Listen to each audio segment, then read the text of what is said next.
I was born when my parents were both 19, and my only other brother, let's call him Josh, was born when they were 42. They divorced shortly after Josh was introduced to the world. He was 4 months old at the time. And they both wanted nothing to do with the child. At the time, I was 23 and I was living alone with my then girlfriend who was 21, now my wife. And I'd done my best to convince at least one of them to take care of young Josh for his sake and the family's sake. But they refused adamantly and said that I should be taking custody of him instead. So I became legal guardian of my brother and he's been living with us for the past 12 years and things have been going really smooth for us. Josh, now almost 13, has been calling me Dad and my wife Mum and our 2 children, 4, 9 years. His siblings and he has absolutely no idea about his real parents, and to be honest, I let all of that slide. He has no idea that I'm really his blood brother and not his father, and I'm starting to feel guilty and a little weird. Some of my uncles and aunts come to visit occasionally and they are really disgusted at the fact he calls me Dad, and they are surprised I haven't told him the truth. They constantly messaged me, talked to me in private, and I cannot chat to them without this one particular topic rising up, badgering me to let him know already, but I refused. I discussed this with my wife and she thought it would be wrong to tell him the truth because none of my parents wanted to take care of him, and I'm the only person in the world who gave him the father figure everyone deserves. I feel that he has the right to know what he is to me and what I truly am to him. But he's suffered enough already and I just want things to continue how it is.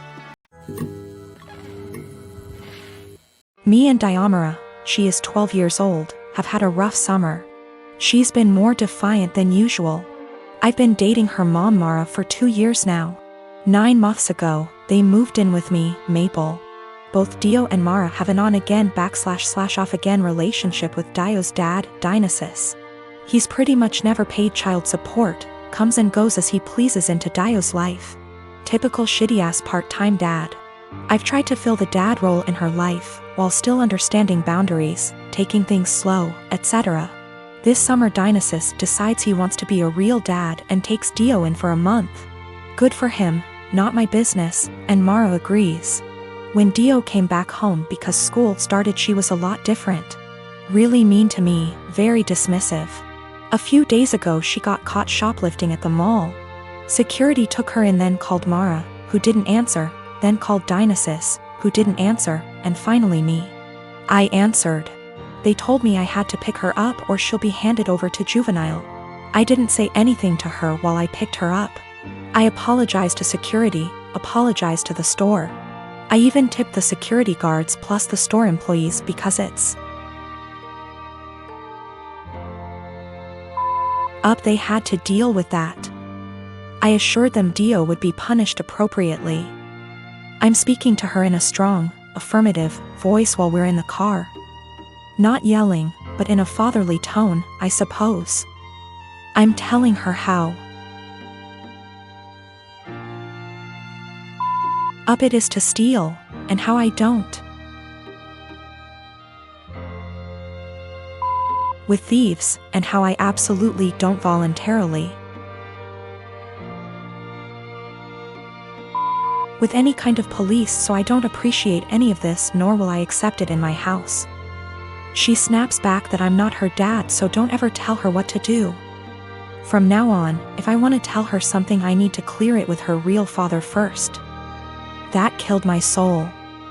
For the past year or so, I've treated her as my own daughter. I've paid for their housing, I've paid for her mom's car, her schooling, her food, everything. Her bio dad dropped $100 check off one time in the past year.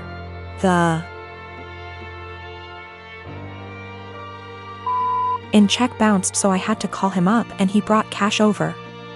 I told Mara about all of this. She was appalled at what Dio said, but she never made Dio apologize because she's not wrong, you're not her dad.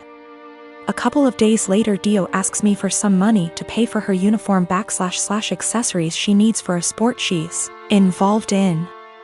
I say go ask your dad. She scoffs and says her dad doesn't have the money for it, so I have to pay for it. I tell her, I'm not her dad, so don't ever tell me what I have to pay for. She cried to Mara, who tells me I'm not being an adult about the situation. Mind you, I never received an apology or a thanks for our entire previous situation. Mara says Dio is a kid and I need to stop acting like a kid too. Almost all the marriages in my family have been arranged marriages. My mom's marriage to my bio dad was an arranged marriage, but it ended up in a messy divorce and him completely abandoning us before I was even born. My mom had a love marriage the second time, despite the disapproval of her family, and has been much happier with my stepdad than she probably would have ever been with my bio dad. Because of this, my mom has always been very adamant that she would not try to force us, my siblings and I, into arranged marriages despite what the rest of our family thought. I've been with my fiancé for 3 years now. We got engaged 2 months ago. He's met my parents and siblings, but as far as the majority of my extended family were concerned, I was single until 2 months ago. Early last year, my fiancé dropped me off home after work one day and my uncle was there. My uncle is the oldest sibling my mom has, so he's seen as the head of the family. He thinks he has a say in what the rest of us do. It was obvious my uncle was pissed, and he ended up grilling my fiancé, and I assume he met his standards. A lot of arranged marriages are about what both families can gain from one another, so he told my mom to get us married quickly. He wanted to make it look like we had an arranged marriage before the rest of our family found out. My mom ignored him and told us to keep dating if it's what we wanted. Over the past year, he's mentioned me getting married to my mom every single time he's spoken to her. Apparently, my uncle assumed just because he'd given the order that we were going to get married soon. He told my cousin, his daughter, that I had agreed to an arranged marriage, and because I had and she was older, she should agree to the match he'd found her. My cousin never mentioned this to me, but she did agree to marry the man my uncle found for her. They got married late last year. They haven't had a good marriage and my cousin is very unhappy. Her husband is incredibly controlling and hardly ever lets her go anywhere without him or a member of his family.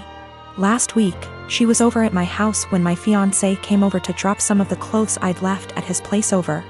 When I told my family about my engagement, they all assumed it was an arranged marriage and I didn't bother clarifying because it really isn't anyone's business. You don't tend to do sleepovers if you're having an arranged marriage, so my cousin knew immediately it wasn't what she assumed. She started asking me questions about my relationship and I answered honestly. She got really angry at me and kept demanding to know why I didn't tell her about him.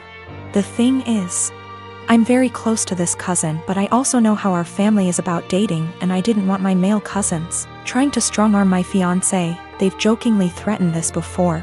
She pretty much blamed me for her arranged marriage and said she only agreed because she thought I was going to have one too, and if I had told her I had a boyfriend, she would have had the courage to stand up to her family. She hasn't spoken to me since. I do feel bad for her.